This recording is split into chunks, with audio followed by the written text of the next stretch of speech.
आपण आज मनपा आयुक्तांची सर्व नगरसेवकांनी भेट घेतलेली आहे. ज्यावेळी आपण घोषणाबाजी करत या ठिकाणी आला, एक आंदोलनच आपण या ठिकाणी केलं, काय नेमकं? नाही, हे आंदोलन नव्हतं. हे आम्ही आयुक्तांना भेटायला आलो, निवेदन दिलं की नाशिक महापालिकेमध्ये प्रचंड, नाशिक महानगरमध्ये खड्डे पडलेले आहेत आणि हे खड्डे तुम्ही जर लवकरात लवकर नाही बुजवले आणि नागरिकांच्या समस्या या लवकरात लवकर तुम्ही जर दूर नाही केल्या तर या नाशिक महानगरपालिकेवरती शिवसेना उद्धव बाळासाहेब ठाकरे पक्षाच्या वतीने तीव्र असं आंदोलन छेडण्यात येईल, हा इशारा आम्ही आयुक्तांना दिला. आयुक्तांनी सांगितलं की 7 दिवसाच्या आत आम्ही सर्व नाशिकमध्ये खड्डे बुजवून टाकू. नाही, नाशिक महापालिकेमध्ये पाणी असेल, ड्रेनेज असेल, या सर्वच मुद्द्यांवरती MLJंनी जो संपूर्ण नाशिक खोदून ठेवलं आहे, रस्ते खोदून ठेवले आहेत, त्या संदर्भात देखील आम्ही त्यांना निवेदन दिलं. आणि कालचा जो पाऊस झाला आपण बघू शकला असेल की महापालिकेच्या बाहेर देखील पूर्ण तलाव तयार झाला होता आणि महापौरांना, आयुक्तांना देखील महापालिकेच्या बाहेर पडता आलं नाही.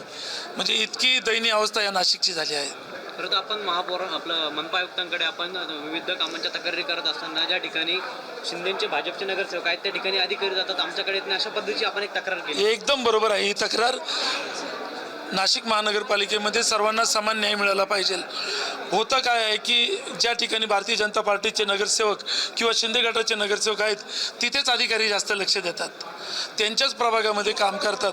म्हणजे महापालिकेचं जे बजेट झालं त्यामध्ये देखील आयुक्तांचं बजेट असेल आणि सर्वांचं बजेट असेल, या बजेटमध्ये देखील खूप मोठी तफावत आहेत की भारतीय जनता पार्टी व शिंदे गटाच्या नगरसेवकांना जास्त निधी दिला व शिवसेना उद्धव बाळासाहेब ठाकरे पक्षाच्या नगरसेवकांना फार कमी निधी दिला.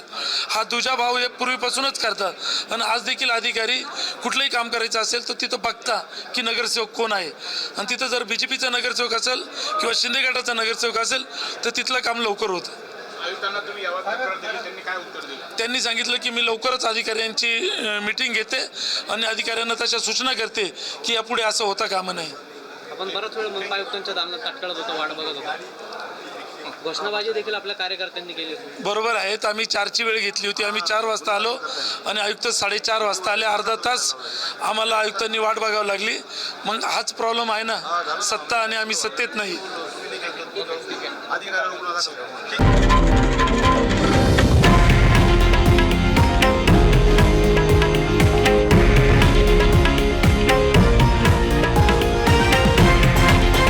हे आहे देशातील नंबर 1 न्यूज नेटवर्क आणि आपण पाहत आहात TV9 मराठी, एकमेव.